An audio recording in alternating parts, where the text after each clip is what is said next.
Aircraft carriers, these colossal islands of steel cruising distant waters. Yeah. Stealth bombers, shadows against the moonlit sky. Soldiers, boots on the ground in far-off lands. The United States military.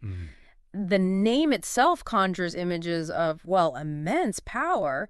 But today, we're not just getting caught up in the spectacle. Right. We're diving deep into why this military matters on a global scale. To you, wherever you might be listening. And what truly grabs your attention, I think, is the sheer scale of it all. Yeah. Think about this for a second. Over 1.3 million active duty personnel. Wow. A defense budget larger than the next 10 countries combined. 10 combined. Yeah, and a physical presence stretching across every single continent. These aren't just, numbers on a page. They really illustrate a level of worldwide involvement and capability that well, it has few parallels in history. Absolutely. So our mission in this deep dive is to move beyond those headline figures and really unpack the driving forces behind this military giant. We're going to explore the crucial decisions that get made, the cutting-edge technologies they employ, and even the fundamental ideas, the ideologies that shape their actions. Yeah. Our aim here is really understanding not taking sides, just grasping the role this military plays and, well, what its trajectory into the future might be. And if we look at the broader picture, the U.S. military has been such a central figure in global events for decades now. Decades. From major conflicts and international peacekeeping missions to nuclear deterrence and providing critical humanitarian aid. But at the same time, its extensive interventions and, let's be honest, massive spending have drawn considerable scrutiny. Right. So we're tackling some pretty fundamental questions here. What really fuels this military machine? Who are the key decision makers? Why does it seem to constantly adapt and change? It's always evolving. And perhaps most crucially, how do other nations around the world perceive and react to its power? We'll be examining its organizational structure, that massive budget, its growing influence in cyberspace and space. Big one, so. Oh, yeah. And even the unique aspects of its military culture, along with the significant costs, human and financial, associated with maintaining such a widespread global presence. And this raises a key point for you, the listener. Understanding the U.S. military provides essential context for how international relations are conducted, how alliances like NATO are maintained, and how global challenges, everything from cyber warfare and the actions of specific nations to, the emergence of artificial intelligence and military applications, how those are addressed. Yeah. We'll also touch on how public opinion, both in the U.S. and globally, shapes and is shaped by its role. Exactly. By the end of our time together, you should have a much richer understanding of the U.S. military's influence and its, let's say, underlying intentions. An understanding that extends far beyond simple accounts of battles and borders. We're talking about the intricate dance of geopolitics, the critical human element within the forces. Don't forget that. The overarching strategies employed, and the delicate balance of global power. And to truly understand the present, we really need to journey back to the key transformations in its history. And what's particularly striking, I think, is the transformation that occurred in a relatively short period. Yeah. At the start of the 20th century, while the U.S. was certainly a growing power, it hadn't yet achieved the global dominance we see today. World War I really served as a pivotal moment. The Great War. Yeah, marking the beginning of its significant emergence onto the international stage. The arrival of fresh American troops in 1917 played a pretty decisive role in shifting the balance of the war. Okay, let's unpack this. So even after showing their potential in WWI, there was still a strong pull towards isolationism in the U.S., wasn't there? Oh, absolutely. A very strong pull. Then World War II erupts and everything shifts dramatically. Precisely. The attack on Pearl Harbor acted as, well, the catalyst. Right. Triggering an unprecedented national mobilization. The vast industrial capacity of the U.S. was rapidly converted to wartime production. Incredible speed. And millions of personnel were deployed across the globe. The U.S. emerged from World War II not only victorious, but as a highly militarized and technologically advanced nation. Landmark events like D-Day, the extensive Pacific campaigns, the use of nuclear weapons, A game changer. and strategic bombing campaigns fundamentally reshaped its global standing. Okay, here's where it gets really interesting, I think. Following WWI, we entered the Cold War, this prolonged period of tension and competition with the Soviet Union. Right. How did the U.S. military adapt to this very different kind of conflict, one that wasn't always about direct military engagement? Well, if we consider the larger strategic context, the policy of containment was really the driving force behind a significant evolution. Containment, okay. We saw the establishment of permanent troop deployments in key regions, a rapid expansion of nuclear weapons stockpiles, Huge buildup. the formation of crucial alliances like NATO, the North Atlantic Treaty Organization, It's vital today. and its substantial growth in intelligence gathering capabilities. It was a whole new ballgame. And then you have conflicts like the Korean War and the Vietnam War. Were these essentially proxy wars within that larger Cold War framework? Did they further influence the military's doctrine and thinking? Well, this raises an important question, really, about the limitations of direct intervention and the complexities of what's known as asymmetric warfare. Conflict between groups with significant differences in military power and tactics. Right, not state on state. Exactly. These wars definitely tested the strategies developed in the early Cold War period and, frankly, highlighted the difficulties of fighting protracted conflicts with ambiguous objectives and against adversaries employing unconventional methods. Lessons were learned, sometimes hard ones. The technological advancements during the Cold War must have been incredibly significant too, right? Given that intense competition between the superpowers. Oh, absolutely massive. The development of intercontinental ballistic missiles, ICBMs. Oh, that big ones. Missiles capable of carrying nuclear warheads across continents, along with nuclear-powered submarines and sophisticated spy satellites. They fundamentally altered the strategic balance of power and the nature of intelligence gathering itself. Then the Soviet Union collapses, and for a time, the U.S. stands as, well, the sole superpower. The Gulf War seemed like this very clear demonstration of American military superiority and precision, didn't it? It did, and what's fascinating here is the stark contrast with the challenges that followed. How so? Well, while the Gulf War showcased a remarkable mastery of conventional warfare, the war on terror that began after the attacks of September 11, 2001, presented a whole new set of complex challenges. A totally different kind of enemy. Exactly.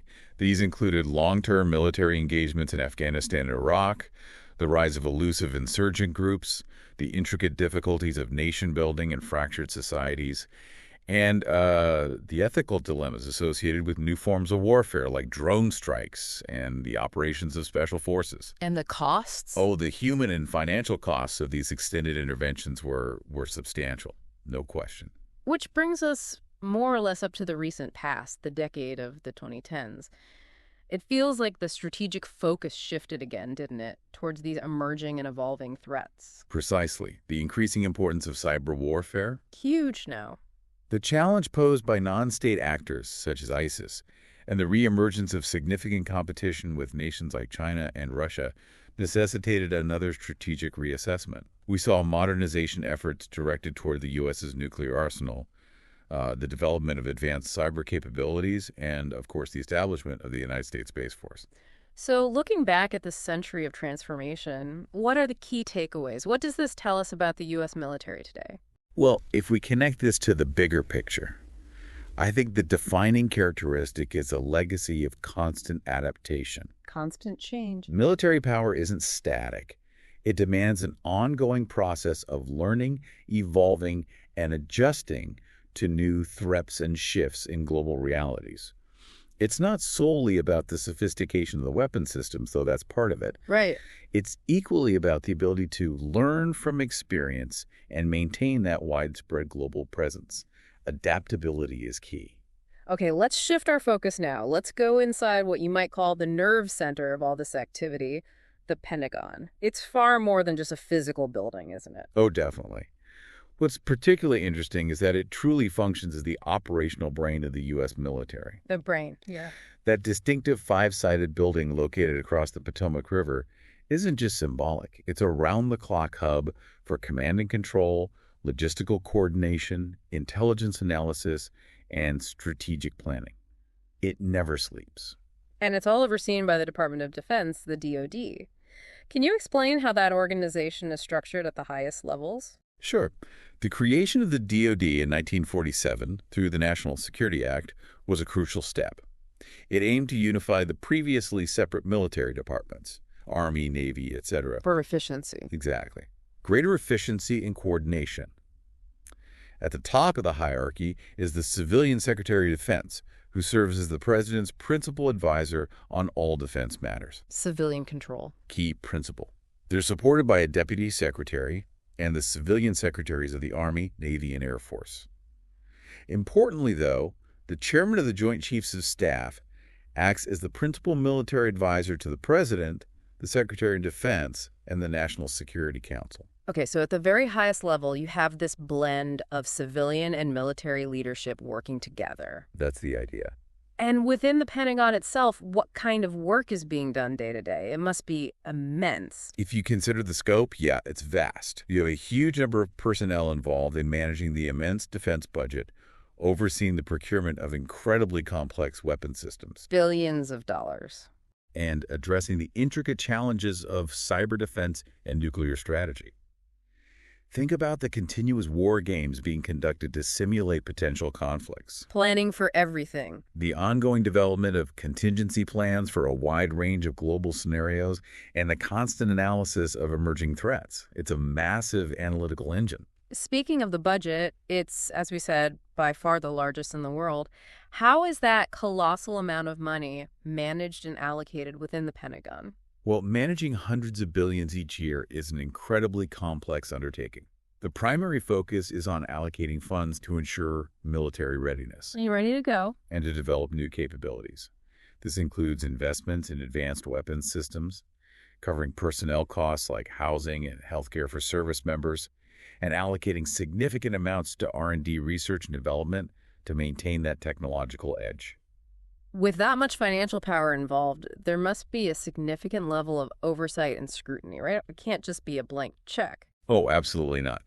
The Pentagon is subject to continuous oversight from the U.S. Congress, intense scrutiny from media outlets, and the ever-present influence of public opinion. Checks and balances. Exactly. Various oversight committees, potential whistleblowers, and regular financial audits all play a role in ensuring accountability. Although, challenges like bureaucratic inertia and shifting strategic priorities are constantly in play. It's a huge organization. You mentioned some of the newer roles for the Pentagon in the 21st century. Could you elaborate on how it's adapting to these evolving security challenges, cyber, space? Yeah, what's particularly noteworthy is the Pentagon's adaptation to new domains of warfare. The establishment of United States Cyber Command, U.S. Cybercom highlights the critical importance of defending against cyber attacks, and the creation of the U.S. Space Force in 2019 formally recognized outer space as a vital arena for national security and protecting U.S. interests. And how does the Pentagon coordinate its activities and strategies with allies and partners around the globe? It's not just acting alone? No, not at all. Through geographically focused, unified combatant commands like U.S. Central Command, CNNTCOM, Indo-Pacific Command, Indo-PACOM, European Command, EUCOM. The COCOMs. Right. The Pentagon facilitates close cooperation with international allies.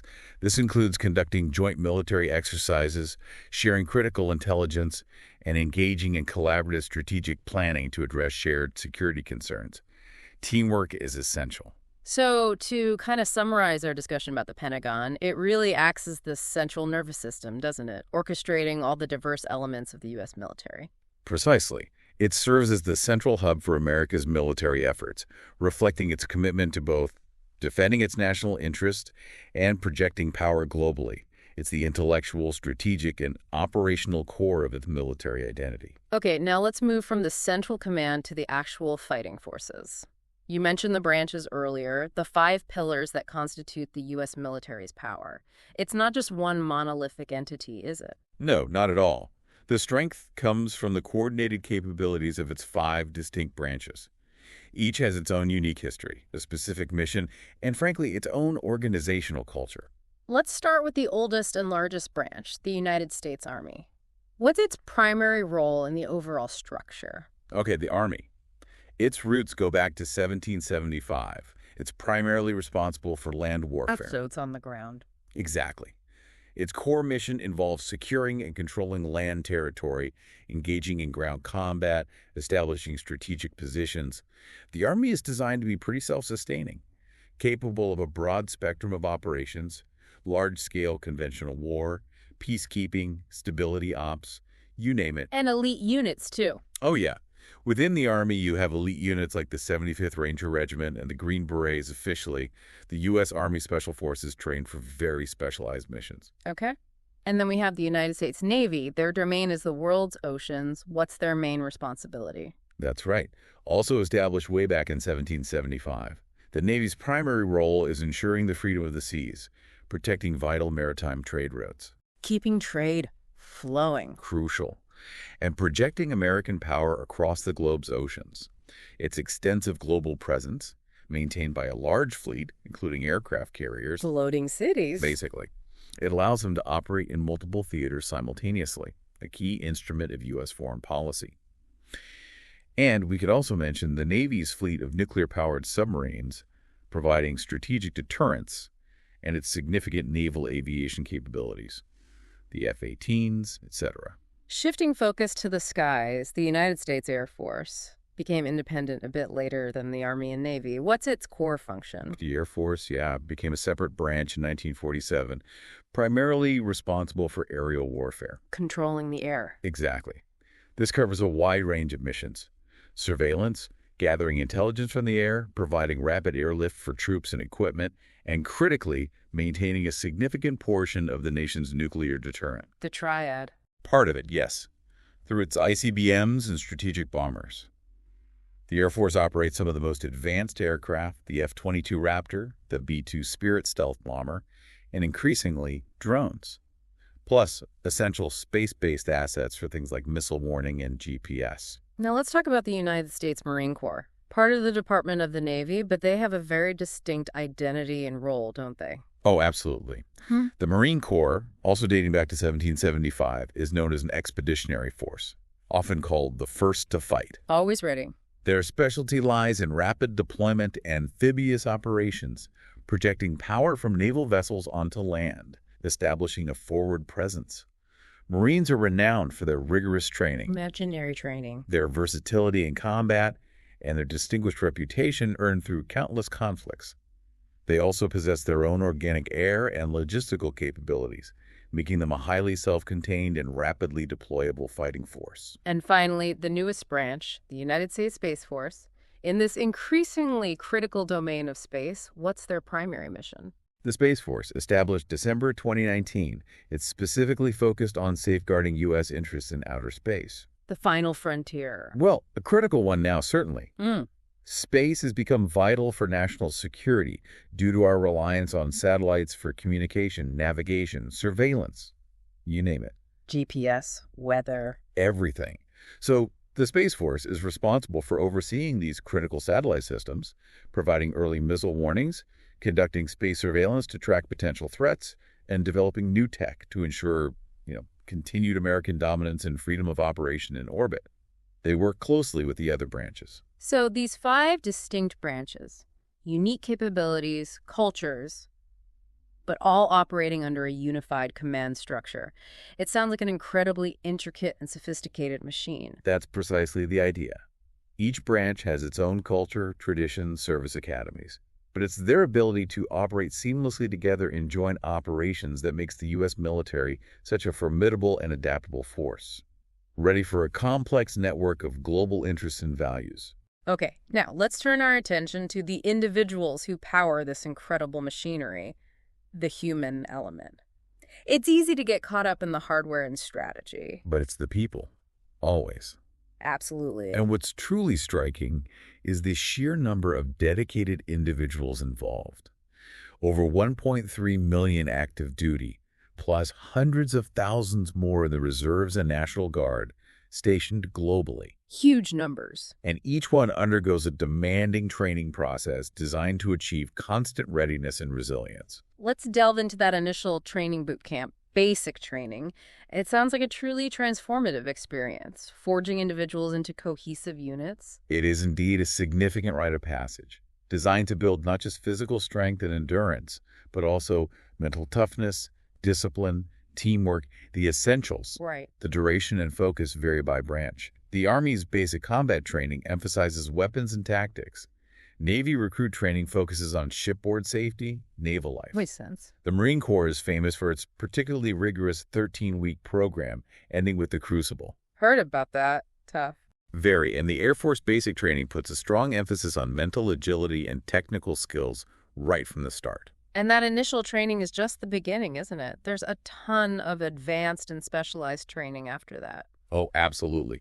Following basic, service members can undergo months, even years, of highly specialized training depending on their role. Pilots, linguists, cyber specialists, you name it. So much expertise needed. In today's tech-heavy military, technical expertise and continuous education are absolutely crucial. Lifelong learning, really. Then we hear about these elite special operations forces, SEALs, Delta Force, Rangers, often involved in the most sensitive, high-stakes missions. What distinguishes them? These are truly the most highly trained and rigorously selected individuals, prepared for the most demanding and dangerous missions, hostage rescue, high-value targets, counterterrorism. The tip of the spear. Often, yes. Units like Navy SEALs, Army's Delta Force, Army Rangers, Marine Raiders, Air Force pararescue jumpers. They undergo incredibly demanding selection processes and grueling training, designed to push them to their absolute limits, physically and mentally. High attrition rates, I imagine. Exceptionally high. Navy SEALs BUDS training, including the infamous Hell Week, is known for its extreme challenges. Delta Force selection is highly secretive, involving intense physical and psychological evaluations. Not for everyone. Sounds incredibly demanding. Beyond the tactical and technical skills, what about the underlying culture, the ethical principles instilled in the U.S. military? Well, if we consider the foundations, there's a very strong emphasis on professionalism, leadership development at all levels, and a deeply ingrained sense of ethical responsibility. Important stuff. Crucial. All service members are trained in the law of armed conflict, the Uniform Code of Military Justice, UCMJ, and the specific rules of engagement for different situations. And NCO's non-commissioned officers play a vital leadership role, the backbone, really, leading and mentoring junior personnel. We've also seen a growing emphasis on diversity and inclusion within the ranks in recent decades. Yeah, and what's particularly noteworthy is that the U.S. military has often been at the forefront of societal change in terms of integration. Ahead of the curve sometimes. Often, yes. Opening up combat roles to women, allowing openly LGBTQ plus individuals to serve, recognizing that a diverse force brings broader perspectives and enhances overall effectiveness. With all the increasing sophistication of military technology, AI, drones, etc., is there still an essential role for the individual service member on the battlefield? Oh, absolutely, unequivocally. Despite automation and advanced tech, the human element remains entirely irreplaceable. Why is that? Machines can't make complex ethical judgments in dynamic situations. They can't provide the crucial leadership needed under extreme uncertainty. They can't offer human compassion when aiding the wounded or engaging with local populations. Ultimately, it's human decision-making, courage, and leadership that determine mission success. And what about support and care after service? For veterans, that's often a challenge. It is. The U.S. military invests significant resources in personnel welfare, healthcare, housing, education, like the GI Bill, veteran services. The VA. Right. But it's also crucial to acknowledge the significant personal costs of service deployment, separation from family, physical and emotional wounds, the invisible burdens. PTSD, other issues? Exactly. This underscores the critical importance of comprehensive mental health support and robust veteran care programs. It's an ongoing challenge. So when we truly consider the power of the U.S. military, it's essential to remember it's fundamentally built upon the dedication, training, and profound sacrifices of these individual men and women. Precisely.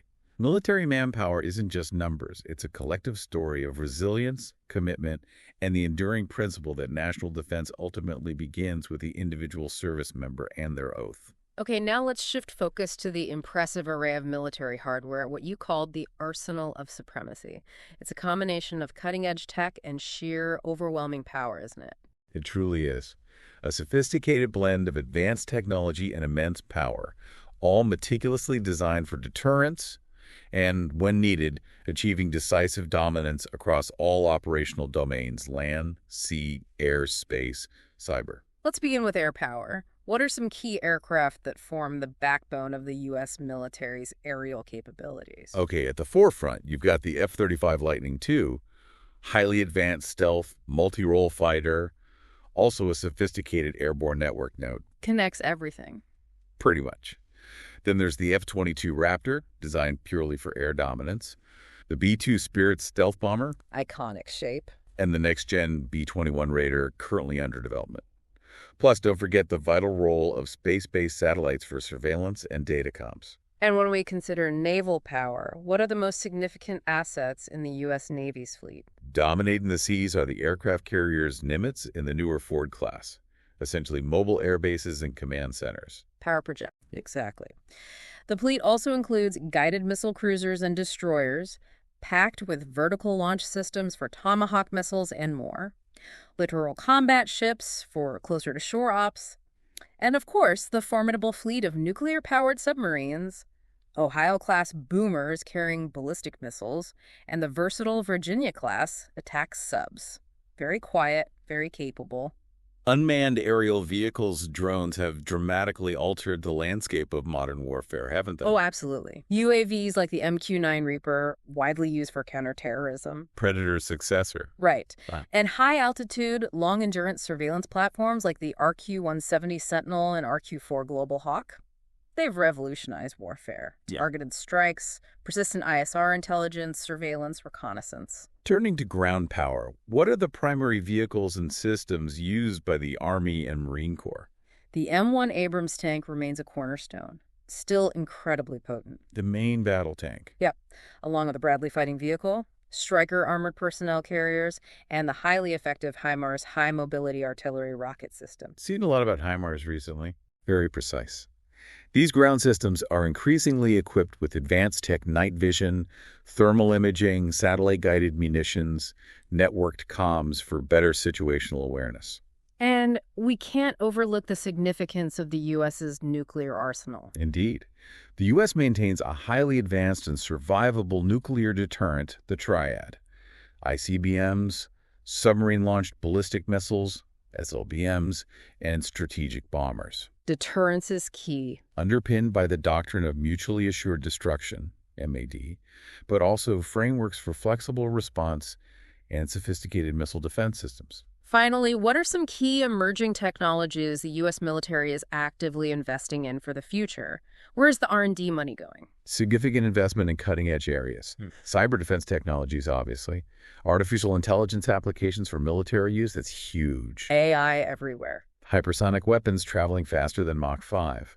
And directed energy systems like lasers and high-powered microwaves. All potential game changers for future conflicts. So it sounds like the overall firepower is strategically designed to ensure an overwhelming advantage overmatch, as it's often called, across every conceivable domain. Precisely. It's a comprehensive approach, aimed at acting as both a powerful deterrent to potential adversaries and a clear demonstration of capability, intended to prevent conflicts from escalating in the first place. Now, one of the most tangible, geographically widespread aspects of U.S. military power is its extensive network of bases around the world, a truly unique and historically significant footprint, isn't it? It is indeed unprecedented in history. Over 750 known military installations in more than 80 countries and territories globally. Wow, 750 in 80 countries. This network serves as crucial infrastructure for deterrence, logistics, intelligence gathering, rapid deployment. Yeah. Basically eyes, ears, and fists positioned globally. What were the primary historical factors that led to this vast network? It didn't happen overnight. No, It largely began post-World War II. Initial deployments in bases in strategic spots like Germany, Japan, South Korea. Key locations. Initially for stability, later evolved into forward operating positions during the Cold War to contain Soviet influence. Can you give us some specific examples of these major U.S. bases around the world? Sure. In Germany, Ramstein Air Base is a crucial hub for U.S. air power in Europe and beyond. Italy hosts Aviano Air Base. In the Asia-Pacific, a substantial presence in Okinawa and Yokosuka Naval Base in Japan, plus numerous installations in South Korea, reflecting that security alliance. And what about the Middle East and Africa? Strategically important bases in Bahrain, Qatar Al Udeid Air Base there is a major CNTECOM hub. Djibouti, Kuwait, and a network of smaller forward operating sites across Africa also support U.S. security objectives. There's also a significant presence in the Indian Ocean, isn't there? Diego Garcia. Yes, Diego Garcia. A strategically located atoll hosts a vital U.S. air and naval base providing crucial power projection in that part of the world. And we should also remember the floating bases. The carriers again. All right, aircraft carriers and amphibious assault ships. Highly mobile, rapidly deployable platforms extending U.S. reach without needing permanent land bases. What's the overarching strategic importance of this expensive global network of bases for the U.S.? Well, if we consider the broader geopolitical implications, this network provides capability for rapid response to global crises. Getting there fast. Allows pre-positioning of troops and equipment in key regions. Significantly reduces reaction times and potential conflicts. Facilitates humanitarian aid delivery. Serves as staging areas for multinational exercises and coalitions. They're a key element in shaping the global security environment and projecting American influence. However, this extensive global presence must also come with challenges and controversies, doesn't it? Local populations, costs. Absolutely. The presence of U.S. bases can sometimes lead to local opposition. We've seen that in Okinawa, South Korea, Italy. Environmental concerns, too. Legitimate environmental concerns, yes. And the significant financial costs of upkeep and operation. Plus, the very existence of these bases can be a subject of geopolitical debate and perceived differently by various nations. Are we seeing any significant shifts or adjustments in this global basing strategy now? Maybe focusing more on Asia? Yes, there's a noticeable strategic recalibration happening, largely driven by the increasing focus on great power competition, particularly with China. This involves exploring new or expanded facilities in places like Guam, Australia, elsewhere in the Indo-Pacific. There's also a trend towards using smaller, more flexible outposts, sometimes called lily pad bases, for adaptability and reduced logistical footprints. So, in essence, America's vast global military presence through this network of bases is a very tangible outward expression of its foreign policy, its commitment to maintaining influence and preserving what it sees as the international order. Precisely.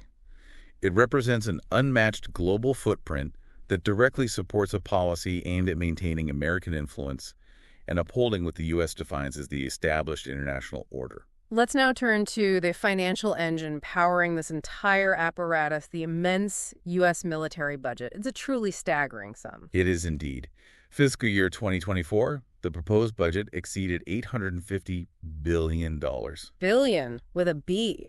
That figure surpasses the combined military spending of the next 10 highest spending countries. And it accounts for nearly half of all U.S. government discretionary spending. Half of discretionary spending? Wow. Can you give us a breakdown? Where does this enormous amount of funding actually go? Okay. Roughly a third goes to operations and maintenance. O&M, day-to-day running costs. Exactly. Fuel, routine maintenance, training exercises, deployment expenses. Just the daily operating cost of a Ford-class carrier is substantial.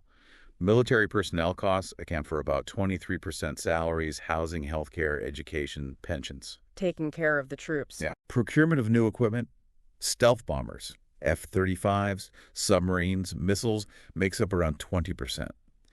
And a substantial chunk, over $145 billion, goes to research and development, R&D. Investing in the future. Focused on next-gen tech, AI, hypersonics, quantum space systems. Smaller segments cover nuclear modernization, missile defense, cybersecurity, and various classified programs. How does the scale of the U.S. budget compare with other major global powers? China, Russia. China's is the second largest globally, estimated around $230 billion, focused on regional power projection, hypersonics, a rapidly expanding Navy, largest by ship numbers now in advanced tech. Russia. Considerably lower, maybe around $100 billion, emphasizing strategic deterrence, asymmetric capabilities, nuclear forces, cyber, regional influence. The Ukraine conflict has significantly impacted their resources. I'm European NATO. Combined, around $350 billion. But no single European nation comes close to the U.S. budget. And it's important to remember the sheer size of the U.S. budget also supports that vast global infrastructure bases, carriers, satellites, cyber capabilities. It pays for presence. There are often criticisms leveled against this massive level of spending, aren't there? Inefficiency, cost overruns. Absolutely. Critics frequently point to the sheer magnitude, raise concerns about potential inefficiencies in DoD spending. Cost overruns on major weapons programs like the F-35 are infamous. The trillion-dollar fighter. Debates about whether investing so much in legacy systems is the best way to address emerging threats. And the fact the Pentagon has historically struggled to achieve a clean financial audit is a recurring criticism. But there are also strong counter-arguments made in support of this level of defense spending, right? Global responsibilities. Yes. Proponents argue the U.S. bears significant global responsibilities maintaining security of sea lanes, deterring potential aggression worldwide, upholding security commitments to numerous allies, the ongoing guns versus butter debate. Military versus domestic needs. Is a perennial feature of American balance. So ultimately, the size and allocation of the U.S. military budget serve as a very clear statement of the nation's capabilities and strategic intentions globally. Precisely. The budget is a tangible reflection of the commitment to readiness and preparedness to defend interests globally. Every line item raises fundamental questions about the kind of power and influence the United States seeks to wield. Now, let's delve into a more clandestine realm, the world of special operations forces and intelligence agencies. The often unseen elements, the secret spine of defense. Yeah, what's particularly interesting is that these specialized units and agencies function as a vital, though often unacknowledged, component of national security, tasked with missions demanding precision, secrecy, and a high degree of discretion. Can you elaborate on the role and capabilities of U.S. Special Operations Forces, or SOF? SOF are specifically trained and equipped for missions typically outside the scope of conventional military operations. U.S. Special Operations Command, SOCOM, established in '87, coordinates SOF units across all branches: Army, Navy, Air Force, Marines. What kind of missions? Wide range of specialized tasks. Counterterrorism, hostage rescue, direct action raids, reconnaissance behind enemy lines. The high-risk stuff. What are some of the most well-known and highly regarded SOF units? Okay, in the Army, you have Delta Force First, SFODD, Premier Tier 1 Counterterrorism and Hostage Rescue. Very secretive, rigorous selection. Navy? Navy SEALs, Sea, Air, Land teams, with Naval Special Warfare Development Group, DVGRU, often called SEAL Team 6, as its elite counterterrorism unit. Bin Laden raid, for example. Air Force, Marines. Air Force has pararescue jumpers, PJs, combat medics specializing in personnel recovery that others may live, and combat controllers for air support coordination. Marine Corps has the Marine Raider Regiment, part of MARSAC, focusing on counterinsurgency, irregular warfare, working with partner forces. What characterizes these units? Small teams, speed? All of the above. Small teams, minimal logistical support needed, high levels of speed and precision, exceptional adaptability, ability to operate in extreme conditions. Moving beyond SOF, let's discuss the role of the American intelligence community in national security, the CIA. The intelligence community is a vast network. The Central Intelligence Agency, CIA, particularly its Directorate of Operations, handles recruiting foreign agents, espionage, covert actions abroad. Spy. Intelligence officers, yes. Within the CIA, the Special Activities Center, SAC, or Ground Branch, is its paramilitary arm. Often conducts covert missions with plausible deniability, frequently drawing personnel with prior military SOF backgrounds. We've seen increased joint CIA military missions post 9/11, like the Bin Laden raid again. Besides the CIA, what are other key intelligence agencies? Other crucial ones include the National Security Agency, NSA, Signals Intelligence, Cybersecurity, the Defense Intelligence Agency, DIA, Military Intelligence, the National Reconnaissance Office, NRO, designs and operates spy satellites. Plus, each military branch has its own intelligence unit supporting their specific operations. What's the overarching strategic purpose of these SOF and intelligence operations in the broader U.S. defense strategy? Primarily, to conduct missions that are often politically sensitive, high risk, or require surgical precision that conventional forces might not be best suited for. Eliminating specific threats, disrupting terrorist networks, gathering critical intel, potentially preventing larger conflicts. Given the secrecy, there must be significant legal and ethical considerations, right? Oversight. Indeed, these operations often navigate complex legal and ethical gray zones. Raises important questions about oversight from Congress, the executive branch, internal accountability, and the delicate balance between ensuring national security and upholding principles of transparency, morality, and respect for sovereignty. It's a constant tension. Despite the secrecy, their impact on global events must be undeniable. Absolutely.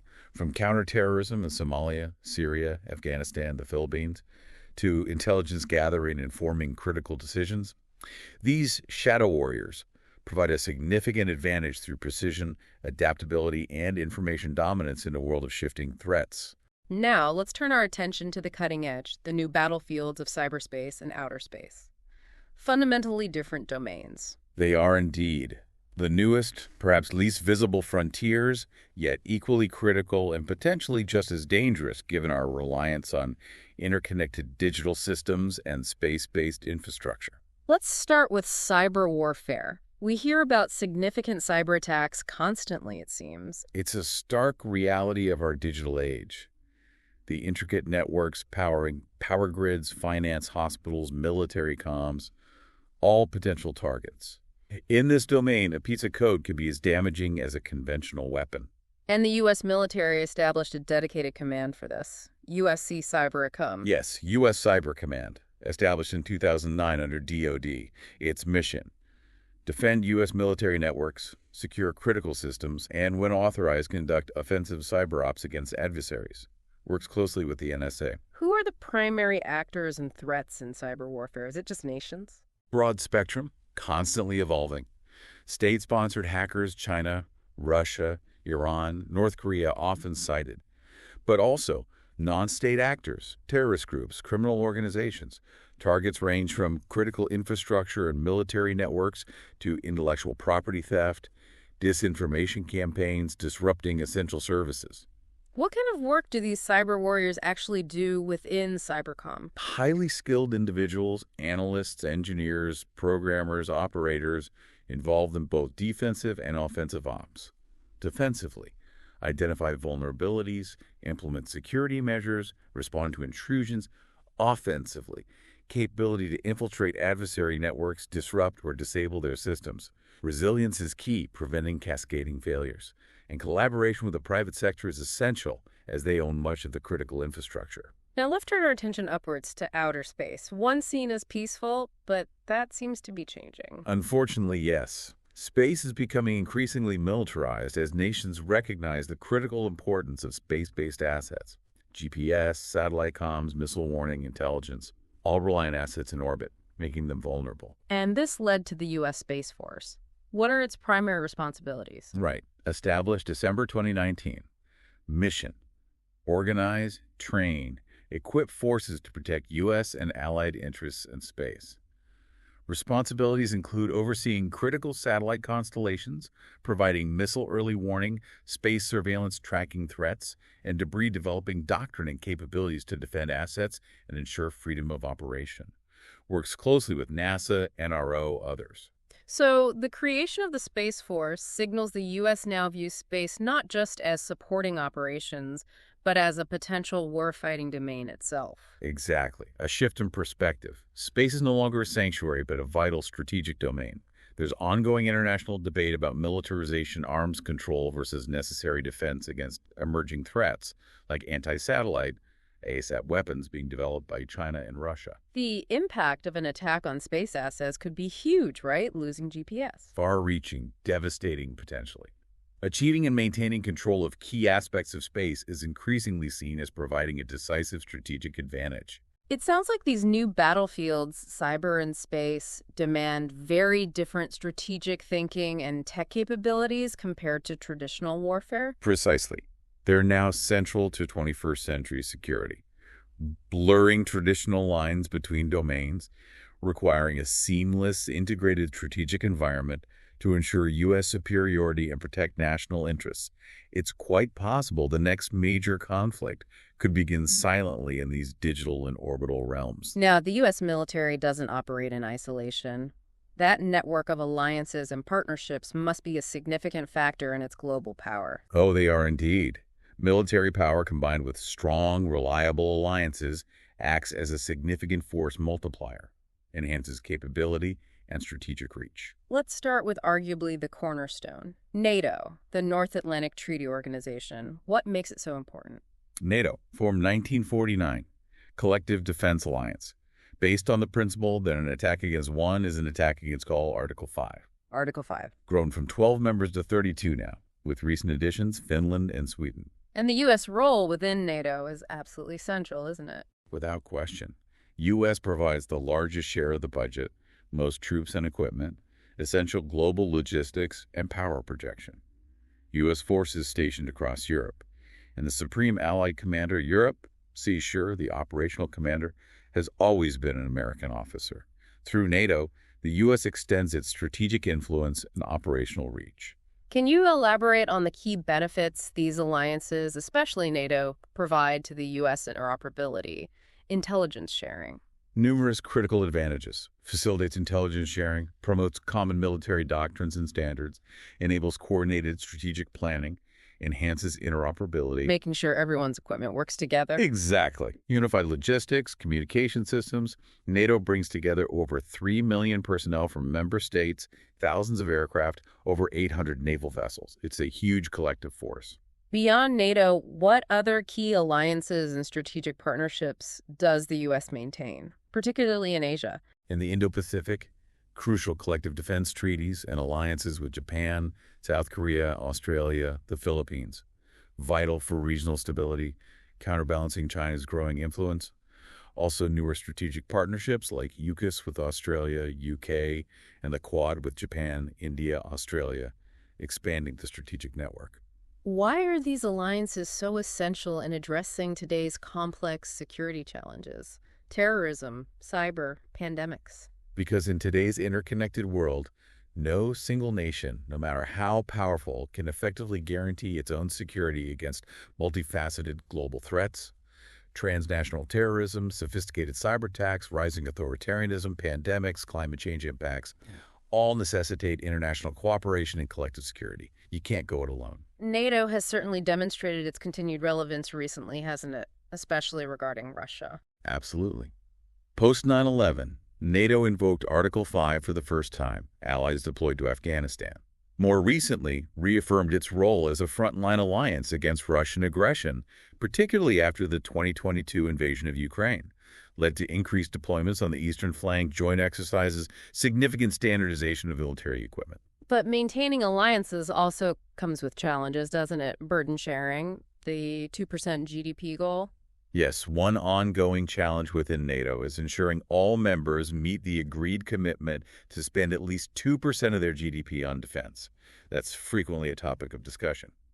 But overall, it seems clear these strong alliances, like NATO, significantly enhance the U.S.'s ability to project power and influence globally. Precisely. These alliances provide crucial forward bases, strategic leverage, amplify the U.S. diplomatic voice, and fundamentally symbolize a shared commitment to a rules-based international order. The United States doesn't stand alone. It's bound by a network of treaties and shared strategic objectives with its allies. Now, let's examine the practical application of this immense military power in the 21st century, America's significant involvement in various global conflicts. It's been a defining characteristic of this era. It has indeed. The U.S. military has played a decisive role in numerous conflicts this century, often with far-reaching and lasting consequences for the regions involved and for global geopolitics. Let's start with Iraq. Operation Iraqi Freedom, the insurgency, ISIS. What were the key phases and objectives? Okay, Iraq. The 2003 U.S.-led invasion, Operation Iraqi Freedom, removed Saddam Hussein. But the alleged WMDs, the primary justification, were never found. Big controversy there. Huge. Following the initial military victory, the U.S. got embroiled in a protracted complex insurgency, fueled sectarian violence, contributed to the rise of ISIS. The U.S. military then returned in 2014, part of Operation Inherent Resolve, leading an international coalition to dismantle ISIS. By 2019, ISIS had largely lost its territory there, though underlying instability persists. Then there's Afghanistan, America's longest war. Initial goals versus how the mission evolved over 2 decades. Afghanistan, post 9/11 invasion. Initial objectives: dismantle al-Qaeda, remove the Taliban regime harboring them. Clear initial goals. But the mission evolved over nearly 2 decades into significant nation-building, aimed at establishing a stable democratic Afghan government and security forces. Despite the long U.S. presence and huge investment, the Taliban remained resilient, persistent challenges developing effective Afghan security institutions. And the withdrawal. The U.S. ultimately withdrew forces in 2021, led to the rapid collapse of the Afghan government, swift return of the Taliban to power in Kabul, raised significant questions about the overall outcome of the mission. More recently, the U.S. playing a significant role in the conflict in Ukraine following the Russian invasion. No troops, but lots of support. Right. No U.S. combat troops in Ukraine, but substantial military, financial, intelligence support to Kyiv after the full-scale Russian invasion in 2022. Billions in aid. Weapons like javelins, HIMARS, Patriot air defense systems, much more. The U.S. has also been instrumental in bolstering NATO's eastern flank, increased deployments, exercises, showing commitment to collective security. The conflict has become a significant testing ground for modern military tech and reshaped global security dynamics. And what about the growing tensions and strategic competition in the Indo-Pacific, particularly concerning China, South China Sea, Taiwan? Increasing U.S. military focus on the Indo-Pacific, especially the strategically vital South China Sea, where China is building artificial islands, asserting expansive territorial claims contested by neighbors. Freedom of navigation operations. U.S. conducts regular F-on-OPs there to challenge those claims, uphold international law, also strengthening alliances, Japan, South Korea, Australia, Philippines, to enhance regional security, counterbalance China. Taiwan is a particularly sensitive issue. U.S. maintains unofficial ties, provides defensive weapons, conducts routine Taiwan Strait transits, signaling commitment to regional stability amid increased Chinese military pressure. It sounds like modern global conflict is increasingly characterized by more than just traditional military engagements, cyber, info war. That's absolutely correct. Modern conflict is increasingly multi-domain, not just land, sea, air, but also cyber operations, information warfare, economic sanctions, cyber sabotage, drones, proxy forces, psychological warfare, all becoming integral aspects. So U.S. involvement in these various global conflicts is driven by a complex interplay of factors, isn't it? Values, interests, strategy. Precisely. A combination of core national values, strategic geopolitical interests, perceived need to defend allies, secure critical trade routes, confront significant global threats. There's an ongoing, often vigorous debate within the U.S. about the balance between its role as a global power with responsibilities and the potential for overreach. The interventionism debate. Exactly. Nevertheless, the U.S. military remains a decisive actor on the world stage, significantly shaping 21st century history. For all its immense power and global reach, the U.S. military is also the subject of intense scrutiny and ongoing debate, domestically and internationally. That's a crucial point. Despite the undeniable strength and capabilities, its actions and existence provoke considerable public discussion and critical analysis. Healthy in a democracy, arguably. Let's begin by examining some ethical considerations and debates around the use of military force in recent conflicts.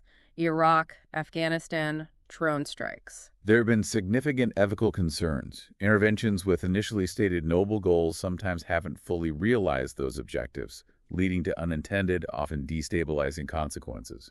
Iraq WMD claims, insurgency, Afghanistan's outcome, And drones. the increasing use of drone strikes generated considerable ethical debate. Civilian casualties, accountability, the moral implications of remote, computer-assisted lethal decision-making. Tough questions. Military spending is another perennial topic of intense debate. That massive budget. The sheer scale, over $850 billion, frequently sparks debate. Could these vast resources be better allocated to domestic priorities like healthcare, education, infrastructure? The military-industrial complex. Its influence on defense policy and spending decisions is a recurring concern for many. Eisenhower warned about it decades ago. And what about support and care for veterans? That's often a subject of public discussion, too.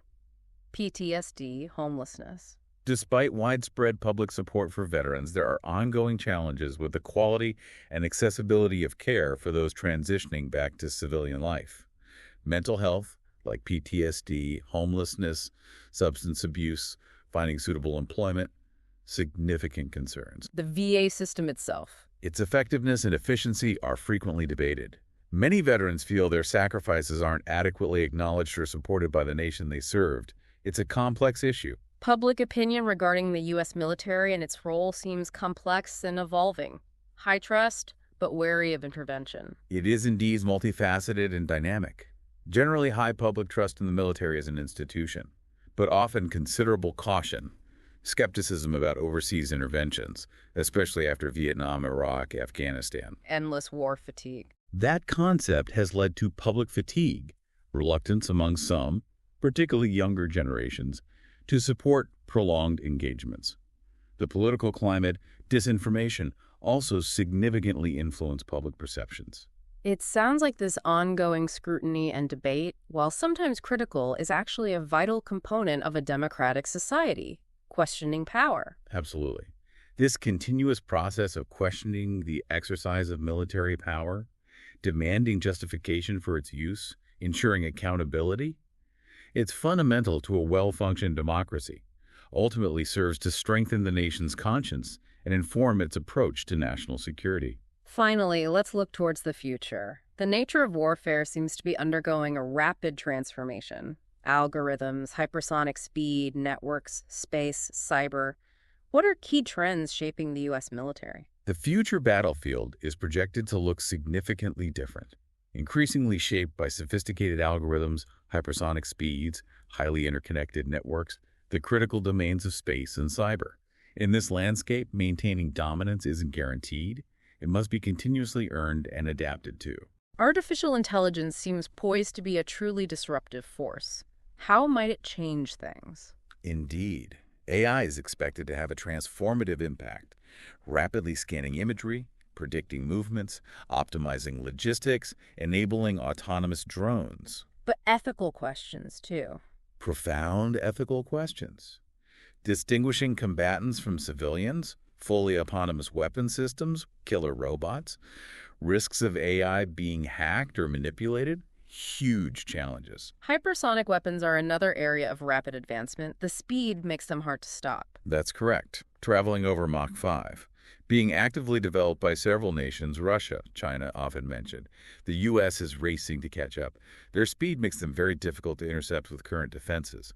Potential to significantly alter strategic deterrence dynamics, but also increases risk of miscalculation and escalation. And as we discussed, outer space is no longer a sanctuary. Protecting satellites is key. Exactly. Critical military and civilian systems rely on satellites, making protection paramount. Led to increasing militarization, the U.S. Space Force, its role. Protect U.S. interests in orbit tracking debris, defending satellites, preparing for potential ASAT warfare. Ongoing debate about an arms race in space. The cyber domain will undoubtedly continue to be a major battleground, a silent war. Absolutely. Persistent, evolving threat. State-sponsored hackers, malicious actors constantly probing vulnerabilities, U.S. response coordinated through cybercom defense and offense. So while technology is a major driver, it's not the only factor determining the military's future role, is it? Strategy, diplomacy, resilience. That's a critical point. Tech superiority remains important. The strategic foresight, diplomatic finesse, strong internal resilience within the U.S. will be equally essential. Need to effectively adapt to rising powers, assertive actors, non-state threats, while addressing internal political divisions and maintaining core values. It sounds like the future of military force is increasingly complex, uncertain, demands a holistic approach. It is indeed. Future battlefields are fluid, multifaceted, demanding not just tech dominance, but strategic wisdom, strong alliances, unwavering national unity. The world is watching how the U.S. navigates this.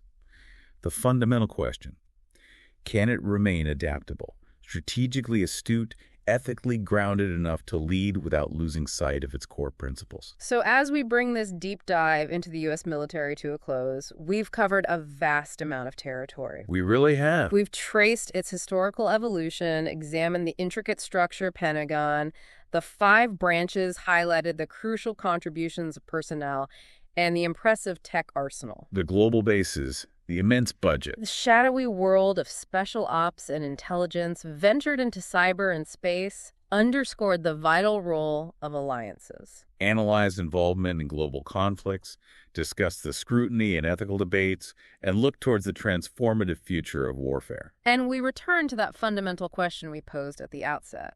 What does this immense military dominance truly signify? What are its implications for the future? It's clear. Military power is multifaceted. Beyond weapons, it's strategy, human capital, economics, global relationships. Which leads us to a final thought for you, our listener, to consider. Given the significant financial and human costs associated with maintaining this unparalleled level of military power, what are the most critical trade-offs the United States will face in the coming years? Balancing national security interests with other pressing domestic and global needs. It's a complex question, certainly. No easy answers. None at all. And one we encourage you to continue exploring. We hope this deep dive has provided you with a richer understanding of the U.S. military's global significance and perhaps prompts you to reflect on your own perspectives.